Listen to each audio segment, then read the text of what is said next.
Well, hi, and welcome to this week's ATL Home and Market Podcast.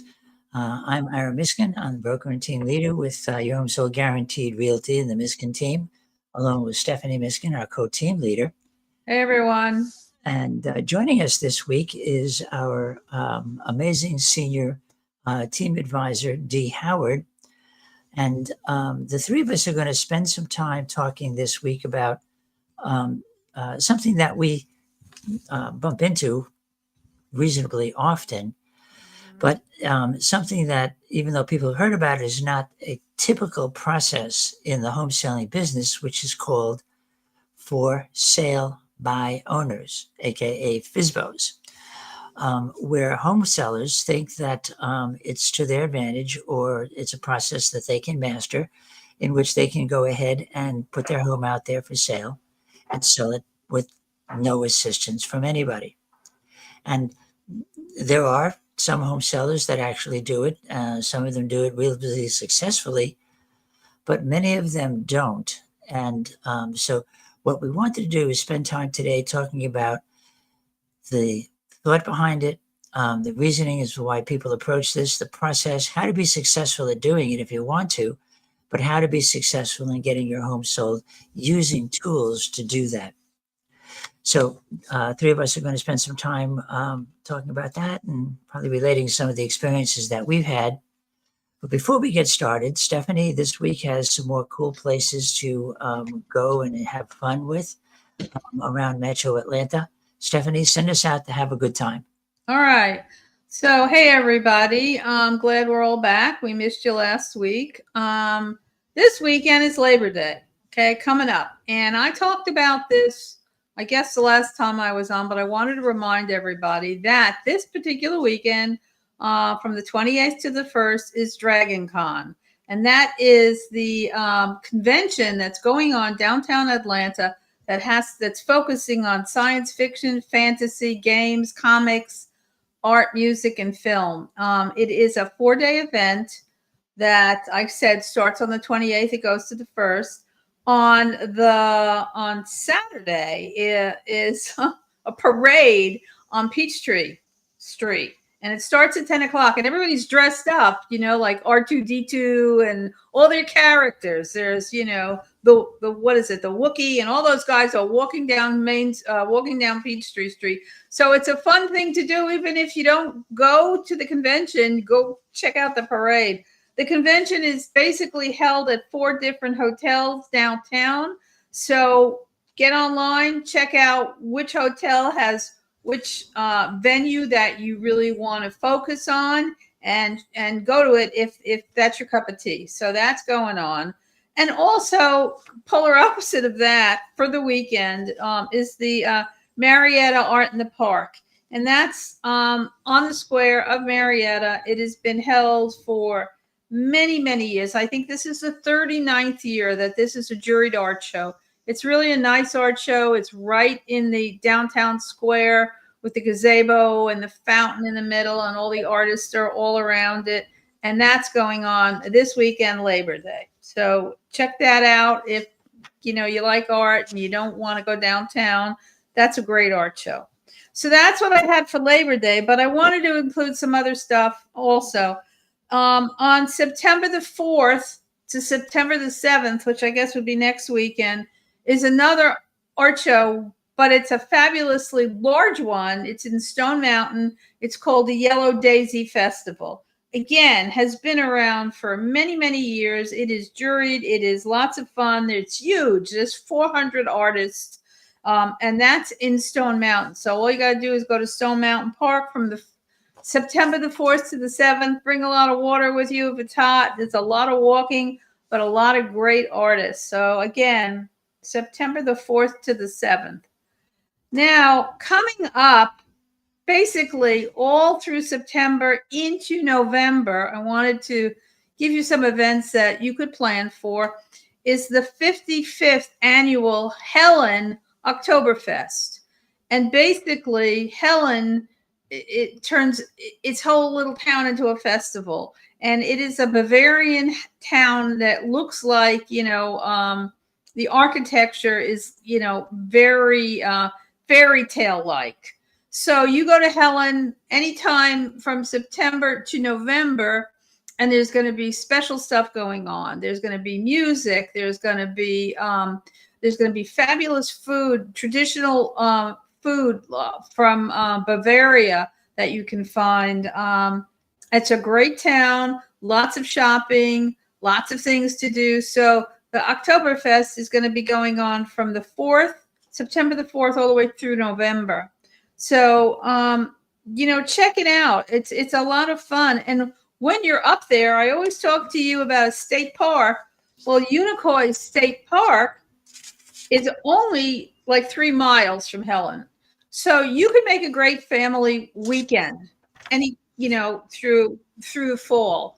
And you're going to see all the beautiful foliage at the same time up in Unicoi. And you could rent a cabin in Unicoi. You could go to Helen. You could enjoy the Oktoberfest. You don't have to worry about cooking. The food is fabulous, and see fall colors. So I wanted to give all that information. And then if also in September from the 11th to the 14th, if you don't feel like traveling anywhere, we have the Atlanta Food and Wine Festival. And that's going to be going on downtown. And it's going to be hosted this year at the Home Depot backyard, which is downtown. They're going to have 200 plus chefs that are going to be participating. So, you can just eat yourself into oblivion. I mean, it's a 4-day celebration for food lovers and from around the world. So that's going on from the 11th to the 14th. So if you like food and you like food from different countries and around the world, I think it's a great thing to do one of those days or a couple of those days. And it's right in, downtown there at the Home Depot backyard. And last but not least, now all the way through October is the best time to go apple picking. So get in the car, go up to LJ. There are tons of different orchards that you can pick from. I like the one that's BJ Reese Orchards, and that is in LJ. Go up there, have a blast with the kids. Look at the foliage, pick some apples, come home and make apple crisp. I mean, this is the time now to do it, from now until early October. So I wanted everybody to know about that. If you haven't done it, you should check it out. And so that's what I have for you guys. Lots of stuff this week. Okay, so Dee, when are we going to jump in the car? We're going to drive to Atlanta together. We're going to eat and drink until we're so stuffed we can't do anything about it. And then think about dessert so we can drive to LJ, pick up apples, and then all go to your house so we can make apple pie. That sounds terrific. I'd have to be covered in chocolate, Ira, if you were going to eat it. Right, Dee? That's right. I just bring my Hershey bars and we just melt it all over the Melted over the apples. Yeah. No, a lot of stuff is going on in the fall, and I just tried to get as many as I could in there. Yeah, it's it goes 100% against the perception of Atlanta just being a city in the South. So boring, nothing to do. Not anymore. Yeah, I mean, Dee, you've been here for a good while. Have you seen? I got here in '88. Okay, so you've really seen Atlanta grow. It has had tremendous growth. And we can all tell that by the traffic. Is that the truth? There you go. There you go. When I know one of the things that my husband and I, when we first moved here, we loved seeing all the trees, right? Because we're from Michigan, there are trees, but not as much as there were in Atlanta. Now they have cut so many trees down to build so many communities. It's telling.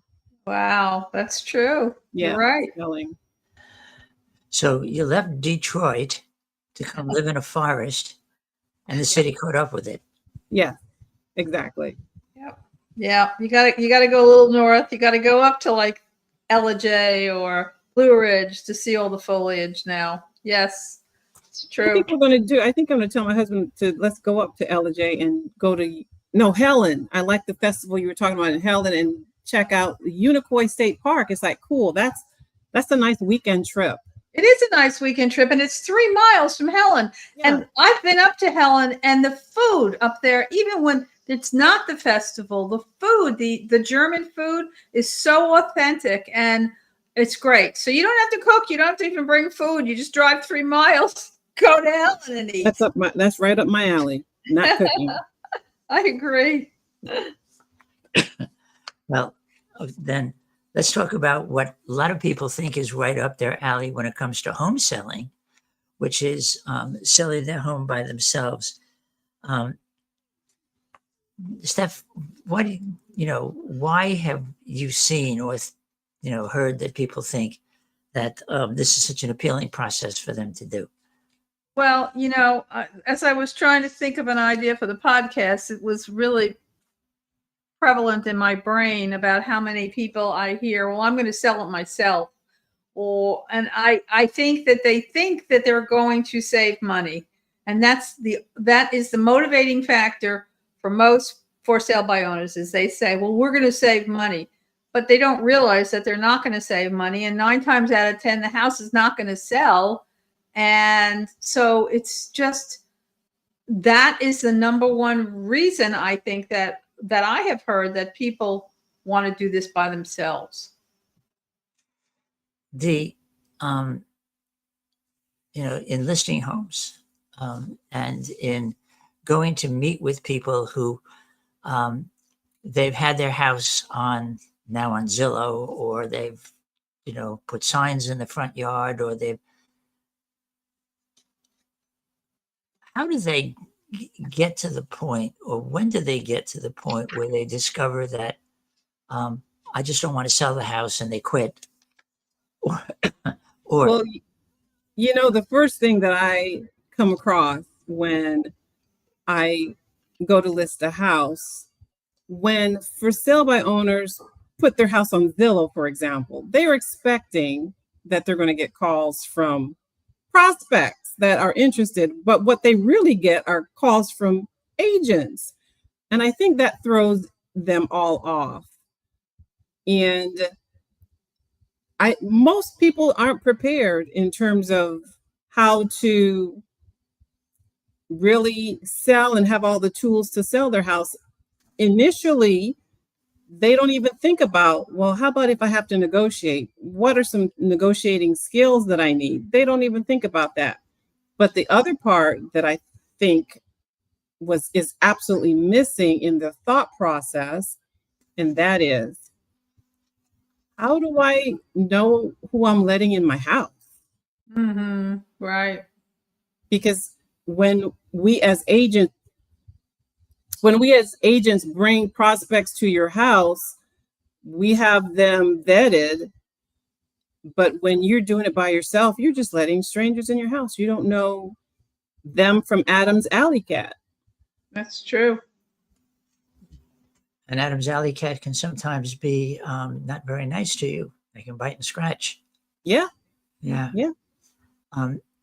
We've, over the years, we've both encouraged people when they say, okay, we're going to sell it myself. I don't want to work with a real estate agent. I don't want to do this. I don't want to do that. And we encourage them to go ahead and try it because there are some people who will be successful at it. And usually it's successful in that somebody happens to come and see the house. It was the right person for the right house. They fall in love with it. They pay the seller what they want. And then the seller says, I've sold this house successfully. And they have. But if they ever try it again, they discover that was a fluke, as opposed to I really sold the house successfully. And so what I did a number of years ago, and I share this with people who are for sale by owners, and you'll be able to, at the end of this podcast, you'll be able to get a link in the description. You'll be able to get a link to this so that you can actually download this book electronically so that you can have it by yourself. The title of the book that I wrote is How to Avoid Paying a Real Estate Agent Commission by Selling by Owner. And It then spends 20 chapters talking about all of the things that you, as a for sale by owner person, really need to know and understand in order to successfully do it. And I'm going to read some of these to you because it's not until chapter 20, the very last chapter, that I talk about should you hire an agent or not. The entire rest of the book is all about what you need to know, which is actually what the real estate agents that are working with you do know in order for you to successfully sell your house. Starting with how to sell your home faster and for more money, and why some for sale by owners sell and why others don't. And then there's a whole chapter on the rules that you should never violate, because when you do, those are the things that cause you to actually lose money on a sale as opposed to make money.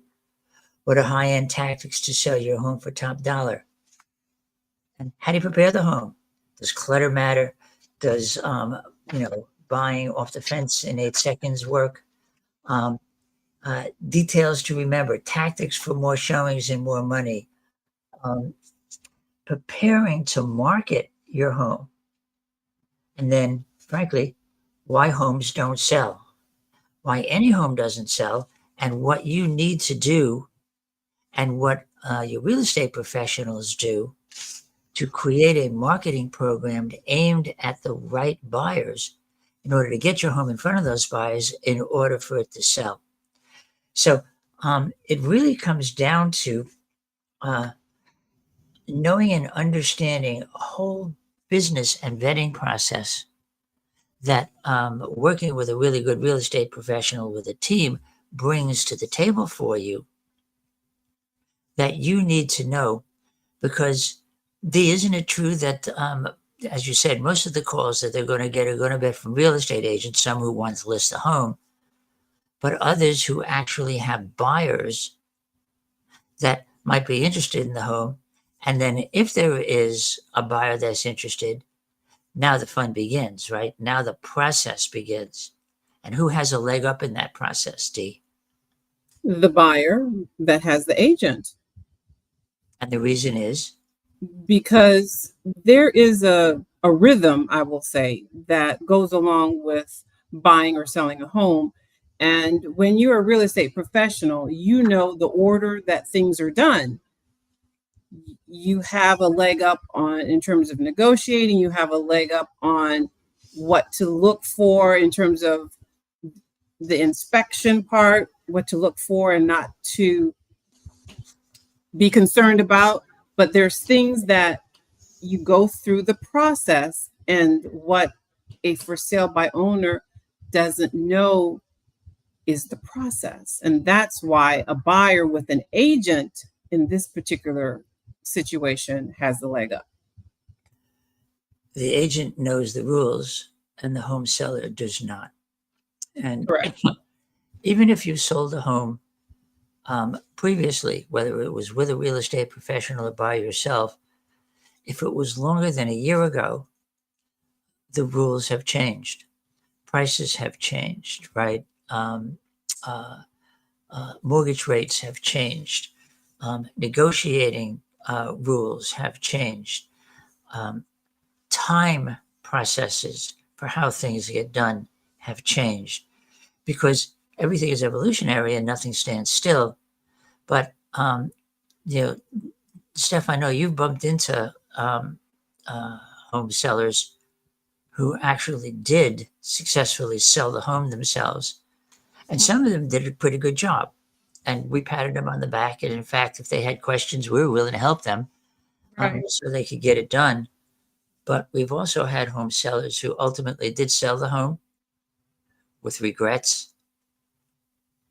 You know, it's just it's such a unstable position to put yourself in, I guess I would say, because it could go smoothly.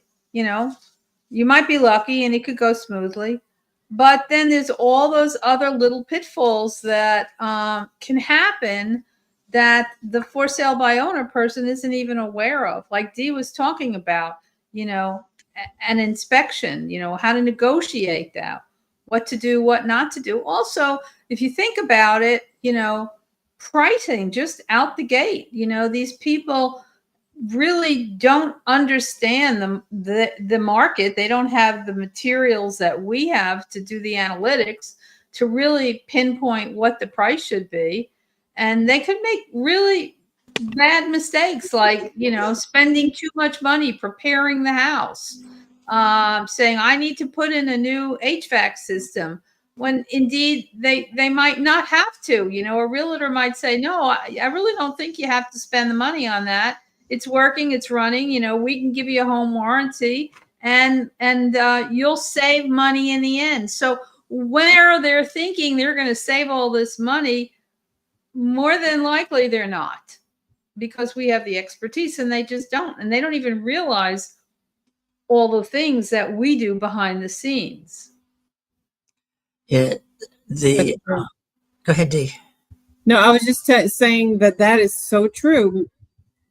I think the biggest thing coming out the gate is, how do you price your house? Because just putting it on the market, quote unquote, putting it in Zillow, which is the #1 site that most buyers go to. But really, as we know as professionals, Zillow is not created for buyers. They're really created for agents, right? Correct. But knowing how to price the home, #1, and knowing how to market it. So I dare to say that just because you have it on Zillow does not mean it's being marketed. Right. And most of the time, those guys on Zillow, these for sale by owner guys, they're way overpriced. The photography is terrible. They've taken pictures with their cell phone and they put it on. The house is $50,000, $60,000, $70,000 overpriced. And of course, they're out the gate. They have a disadvantage that they wouldn't have had if they had been with a good real estate agent.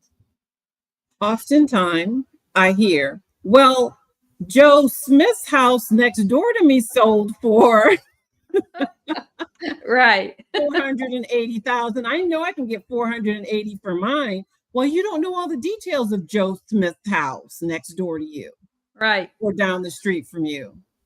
Yep. We have to compare apples to apples and not apples to kiwi fruit. Right. They just put their house on the market for what they want. Oh, what that's they a good want. one too. What they want. What they want and what they think maybe they can get. And so right out the gate, they're like at a disadvantage. Yeah. And one thing I do want to throw in there, and Ira says this a lot, you have to put a buyer's hat on, not a seller's hat. Right. You have to see your home as how a buyer would see your home. And oftentimes those lenses are not on. Right. Right. 100%. The steps in preparing your home for sale. All right. And as Dee said, pricing your home for sale and having a good plan for marketing your home, reaching buyers that would be interested in a home like yours. And then what happens when somebody calls you? We hear all the time. We have an advisor on our team that does a lot of work in contacting and working with for sale by owners. And unlike a real estate professional who have systems set up so that if a buyer wants to go and see a home that is listed for sale, typically they will, their real estate professional will go through a system. It's called Showing Time.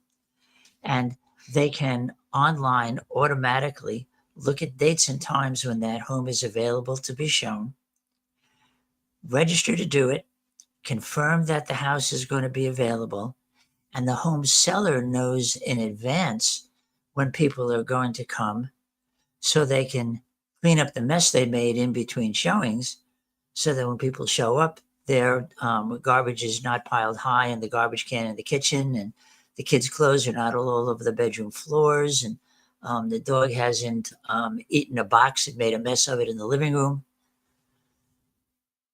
How many times, Dee, have you gone to a for sale by owner house with a buyer, and that's exactly how the house looks, like an upside down cake? Ira. We have a running joke between my clients that are buyers when we go to look at a house. And the running joke is it going to look like the pictures or not? And usually not. And that comes back to having professional pictures done. Oftentimes, when we are going into a home, if someone is living there, well, actually, not even that. Sometimes they're vacant. It's just not show ready. Mm-hmm. You know, there's a saying that my parents always told me as a child growing up. The first impression is the lasting impression, right? Right. Yeah. As a seller, you need to know and have your house show ready at all times. And even if it's vacant, even if you moved out, you need to go back there and clean the spider webs. And I remember specifically, just a quick rabbit hole, I went to show a home. There was 3 layers of spider webs on the doorknob. Oy. What do you think that told the buyer that was with me? Right. Oh, yeah. So having your home ready is a big deal. Yep. There's also, and this is interesting, to the when somebody is marketing their home for sale by themselves as for sale by owner, and if they're able to get it onto Zillow, as an example, or Homes.com, or some of the for sale by owner sites, they always include a phone number to call. How often we dial that phone number to call and there's no answer. Right. Nobody picks up. And you leave a message and there's no response. And see, we'll do it. We'll call over and again because we have a buyer that's interested in buying their home, or we have a cash offer buyer that's interested in purchasing their home for cash. And we have real people with real money who want to buy that home, and the homeowner's nowhere to be found. You can't contact them to get the home seen. And when you do, they, I can't tell you how many times we've made appointments, and then at the last minute, the home seller says, "Oh, I can't make it today." And I think, excuse me, do you want to sell that home, or do you want to live in it forever? Either way is okay with us, but just tell us, right? It's just like your house with the spider webs. And how do buyers that you're working with really feel and react when the home seller disdains them that much? They get turned off and they're not interested in making an offer. Right. They'll go on to the next one. Right. So who loses and who wins? It's that, to me, that's a quite obvious answer. Yeah. The other thing that just popped in my head was, or is, when sellers prepare their home and they do the DIY projects. Uh-huh. Hire a professional. Yeah. Everyone, I mean, the whole point is they're trying to save money. They don't want a real estate agent. They don't want to pay a professional to fix or repair whatever it is that needs to be done. To me, they're digging a financial hole. Yeah. Absolutely.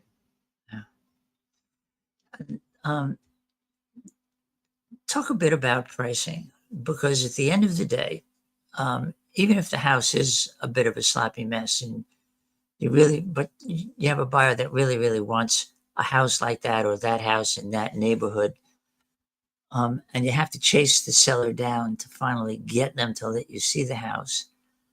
But talk about pricing and how pricing is, when it's managed correctly and it's part of your business plan, pricing is an inducement for people to want to come to see the home. You know, they'll look at a house and they'll say, that house is only $410,000, because as Dee and Stephanie talked about, the presentation of the house, the photographs, the descriptions of the home, they all show off the best features of the home, but they also talk about the advantages, the things that are most pleasing about living in that home, not just how many bedrooms and how many baths, which is not language that for sale by owner folks do. Right. But then it comes down to, okay, as Stephanie said, I want $440,000 for my $410,000 house, which when presented looks like a $320,000 house because it needs a $100,000 bath. How do you help? How do we help a seller that we have provided a full marketing program to deal with all of those issues for the best presentation of the house, which is, what is it that the for sale by owner is missing? Typically, what is it that you have the homeowner do and go through and understand and appreciate in order to get the best out of their home when you sell it? Well, that was a power-packed full question. Yes. Many aspects to the answer. I want to start with the overpricing, and then we'll go to the house itself. Well, at the Miskin team, which I applaud Ira Miskin for teaching us how to really set pricing for a home. We come from so many different angles, and I don't remember the show, and maybe you can chime in and tell me. It was one of those detective shows that says, the facts, ma'am, just give me the facts. Who was that? Oh, now I'm going to have to remember the name of it. I don't remember. But you know what I'm talking about, right? It was the detective, the facts, ma'am, just give me the facts. Right. And that's what we present. We present the facts. We go into minutia detail about what's going on, not only in your subdivision, in your zip code. We look at the county. We really give a comprehensive plan for how we came up with the number that we do for your home. And it would be up to you to go with our number or not, but we don't just pluck stuff out of the air. We come with facts, number one. So I did want to bring that out. And the kind of tools and information that we as professionals have, normally a seller is not privy to having those kinds of detailed information. So that's number one in terms of pricing. Then the second part of your question, Ira, I believe you were talking about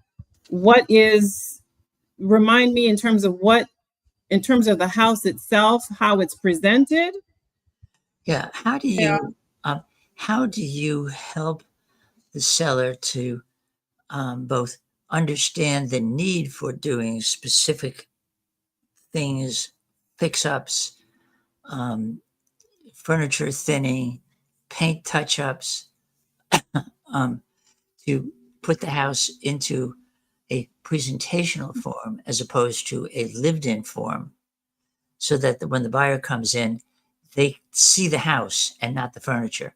They see the house and not the kids' pictures on the walls. Right.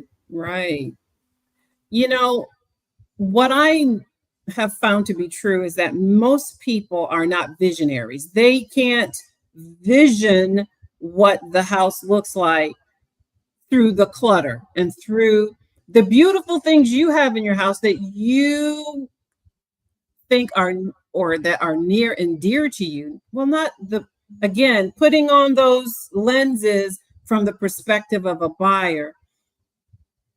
Sometimes it's a little hard to get over. Yes, we need to move grandmother's armoire that's been there, passed down through the years. You just have it in the corner, but it's not adding the appeal that a buyer would need to see. So going through the house, decluttering, I always like the term being a minimalist. Use or have the minimal amount of furniture needed so that the house can look nice and airy and bright, because that's what the modern day buyers are looking for. We have been spoiled by HGTV, because when you go on HGTV, you see these spectacularly well decorated model homes, right? Right. And in your mind as a buyer, you want every single house to look like that when you walk in it. And just imagine Mr. or Mrs. Seller, when they walk into your home, that's the expectation they're looking for. And if they don't see what's in their mind, they're going on to the next house. It's true. Yeah. Very true. Yeah. And the marketplace, which always goes through these cycles, is moving more toward a buyer's market. You know, a year or so ago, when there were relatively few homes on the market, there were multiple offers on homes. Sellers had the leverage. They didn't have to do any repairs to the home. They didn't have to participate in seller closing costs. They just didn't have to. All right. Not anymore. The marketplace has gone back to what we call a more normal market, where there has to be negotiating between buyer side and seller side. And sometimes the seller can really demand more than a buyer wants. Well, the buyer can tell them to go pound sand, and then they lose the sale. Or the seller can do the same, or they can understand that there is an art to this craft, which is called negotiation. How to reach that center point where sellers are doing what the buyer needs to get done, and the buyer feels that the seller has been flexible enough to give them what they need, and yet nobody has had to go 100% in the opposite direction. But that's called negotiating. Steph, you know all about negotiating, don't you? And what that takes, and when people will walk, and what you need to do to change that negotiation to make it work for the advantage of the client that you're representing. Yeah, absolutely. You know, it's all about communication. You know, like if you take the example of what you were talking about with, you know, Dee was talking about first you talk about price, and then you talk about getting them to prepare the house and thin the house out and clean the house and do this and do that. Well, right then and there you start negotiating, because if they say, no, I'm not going to do that, I don't want to do that, you know, you have to say, okay, well, look, if you do that, this is what your price is going to be. And if you don't do that, it's more than likely going to be a lower price. So if you don't want to do it, I can't make you do anything. So if you don't want to do it, you have to accept the reality, which is it's not going to pull the same amount of money as if you prepared it. And so I think we start negotiating, which is just communicating to our clients way before we even get an offer.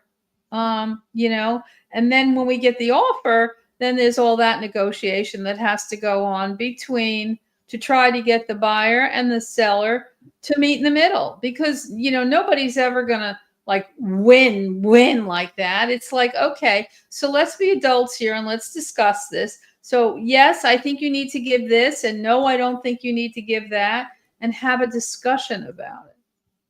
You know, here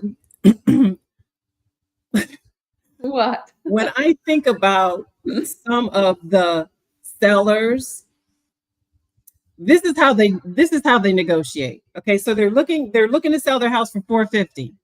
You Right. make them an offer for $435. Here's their negotiation. No. No. Right. And they walk away, and especially FSBOs, for some Exactly. they just walk That's away. not negotiating. That's not, no, they have no, wait a minute. That's not how we work. You give a little, you take a little, and you get in the middle, and you finish the deal, and everybody's happy. They don't do that. Exactly. They don't Exactly. do that. You know, and it goes two ways. Sometimes the seller will just say, you know, the response is that the best you can do? And the buy side says yes, and they'll take it. And if they had negotiated, they Right. could have gotten 2%, 3%, 5% more on the sale of that home, because it's not just price, it's terms. Terms. But, you know, they don't do it. They have no idea. For sale by owner people don't negotiate. We negotiate every single deal. I don't think there's, you know, been one deal that I've ever had in my whole career that I didn't negotiate. And Ira, you're the same way. So this is just part of our language. We understand it's going to come. We're going to negotiate in the beginning. We're going to negotiate in the middle. We're going to negotiate in the end. And I also tell people, you know, who do you want to negotiate for you? You know, if you were like, you know, if you had to go to you know, have a case in the court system, something, wouldn't you want a really good lawyer? Would you represent yourself? No. 90% of no, of course not. You know, you'd have a good lawyer that knew how to negotiate. It's the same thing here. Yeah. You know, their negotiation comes on the front end at exactly the wrong spot, which is they say, I don't care what you think my house is worth. I want X. And I'm not going to pay an agent any commission to do it. So I'm not going to pay anybody to help me. And I'm not going to take less than I want, even though you're asking for more than the house is worth. And I won't, and I won't. So the whole posture is, you buyers, you're all stupid if you don't give me more than my house is worth. And you real estate professionals, you're all stupid, and you're all crooks, and you're all incompetent, and I'm smarter and better than you. And even if you bring a buyer, I'm not going to pay you. And so everybody on the other side just looks at the seller and says, okay. And that's it. Later. See That's you the end later. of your negotiation. You've just negotiated yourself out of even having a showing, no less having a sale. Yeah. I think I read recently, Ira, as you're talking, that when a seller tries to sell their house by themselves, normally they get 10 to 15% less than what they would get if they had a real estate agent Truth. Correct. who's representing them. That's the typical national average. Yeah. 10 to 15% less. So if they get, let's say, 12% less, and if they worked with a real estate professional that had a team that could assist them at every step in the process, and they had to pay 4 or 5 or 6 or 7%, there's still anywhere from 5 to 10% ahead of the game. Yes. Because they've had that team that's helped them set the house up, market the house correctly, price it correctly, negotiate with firmness to get 100% full market value for the home. And I would dare to say that we can sell it faster. Truth. That we can sell it faster. So they might be holding out for a certain price, and it might take them 9 months, but that's 9 months of mortgages that's not even considered in the whole scheme of things that could have stayed in their pocket had they hired a professional, sold it in 2 months or less, and moved on to their next place. Yep. You know, all of this, and you know, we are not here to say every person who tries to sell their house themselves is goofy, because you're not. Because um, when you look around at services that are available in the marketplace, excuse me, and you look at the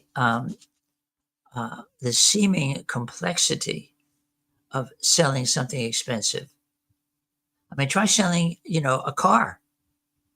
There's going to be give and take. There's going to be marketing. There's going to be websites. There's going to be, and if you sell a house that's 10 or 20 or 30 times more expensive and much more complicated and much more frightening to the buyers without having an understanding of what you need to do, who needs to assist you, how to do it in the smartest, most cost effective way so that you gain the greatest value when you sell the home, and then how to put it out there.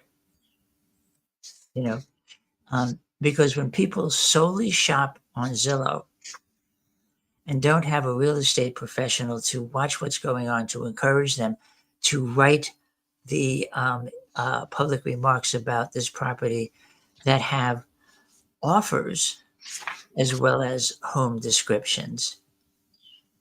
Can a buyer say can a seller say to a buyer in the description, buy my home and I'll buy yours? If you buy this house and for any reason you need to move, hate the house, want to move, sell it and buy another, we'll buy your home back or sell it for free. Can a for sale by owner say, if you work with one of our professional lenders, we have 0 down payment programs for buyers. We have 1% down payment programs for buyers. We can get you home loans at commissions under 5%.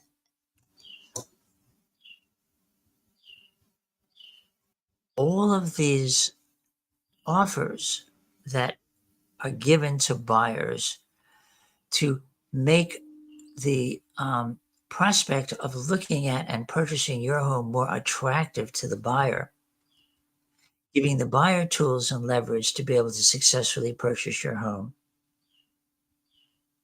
In addition to, yes, the house has 4 bedrooms and 3 baths and a basement. Those are features. But in addition to the benefits, how often do for sale by owners really tell great stories about the benefits of owning their home? Our school districts are 10s.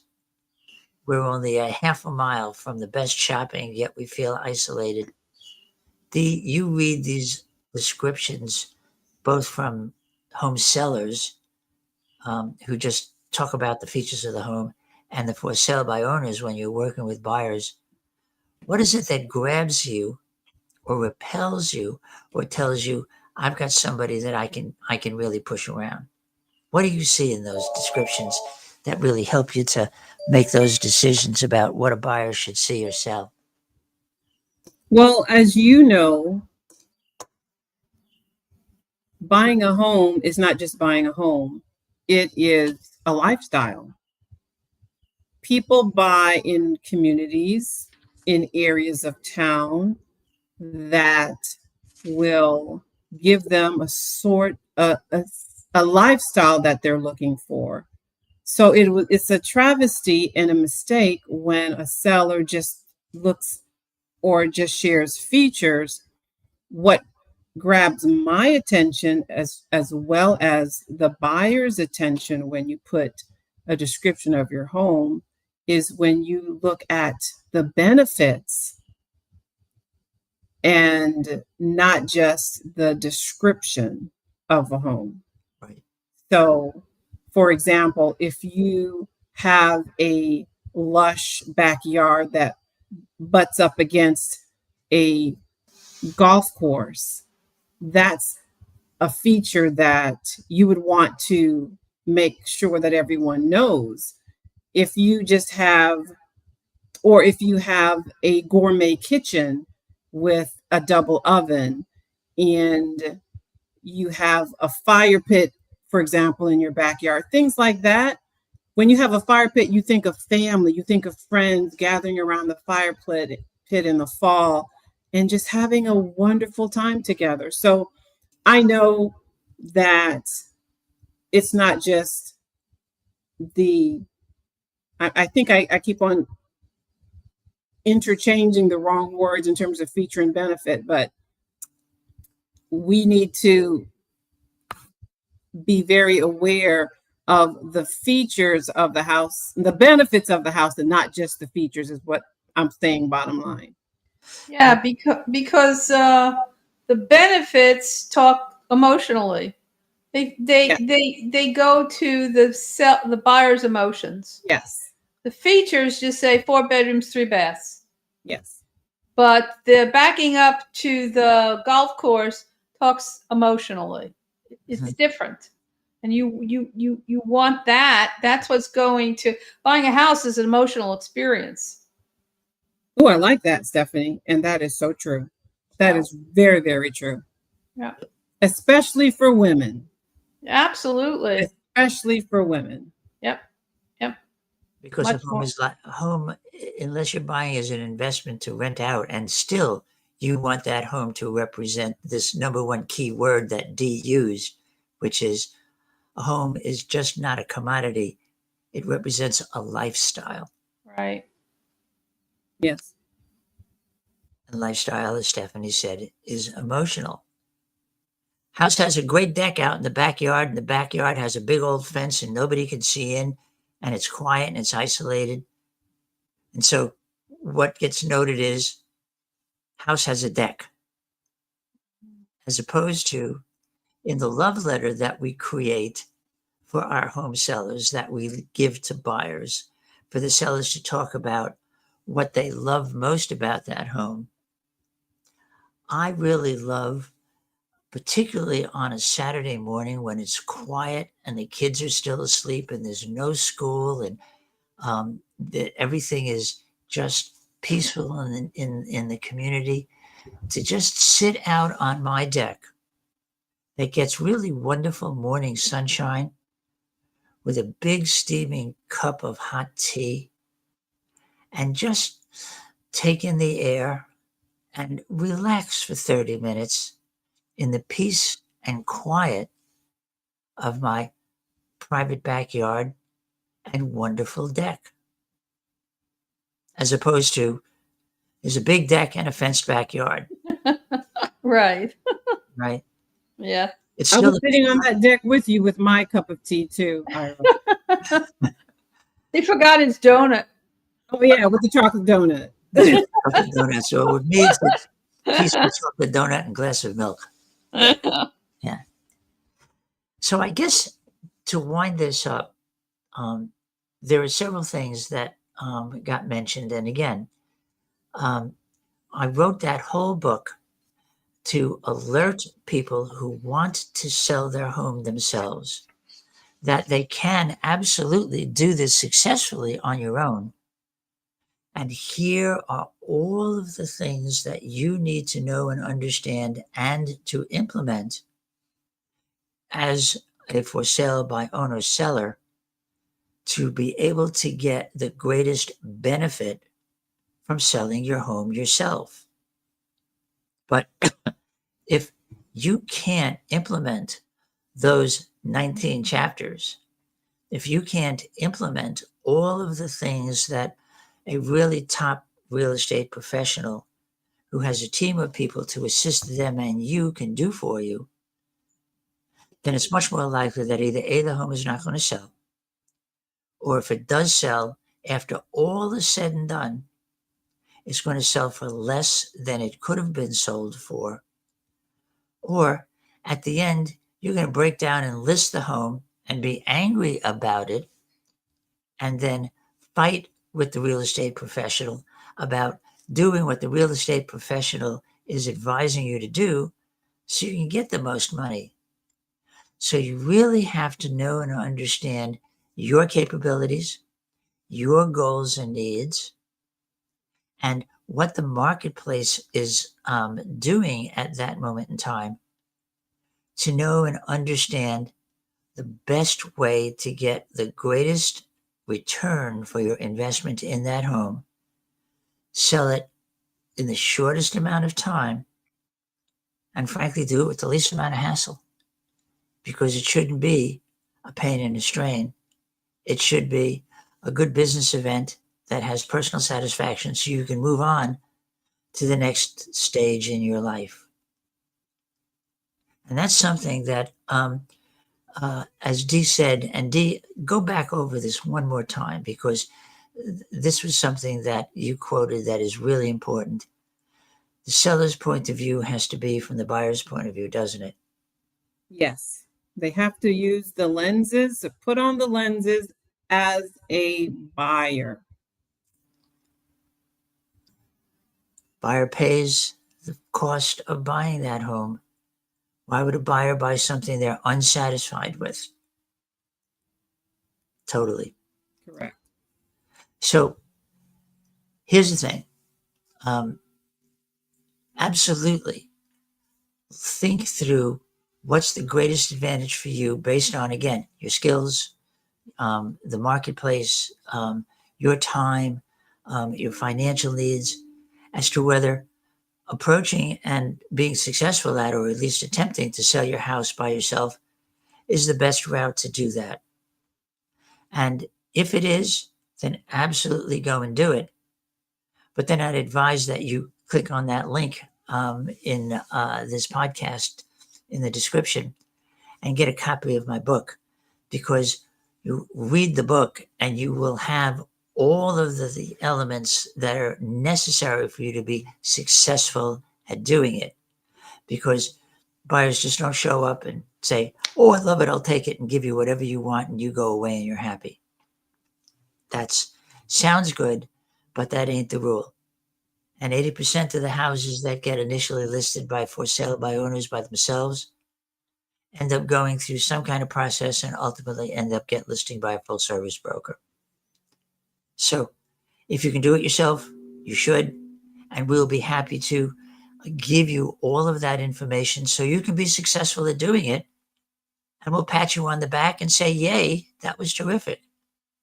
But if not, then you need to strongly consider who and how you work with and work for in order to get the best result for getting your home sold.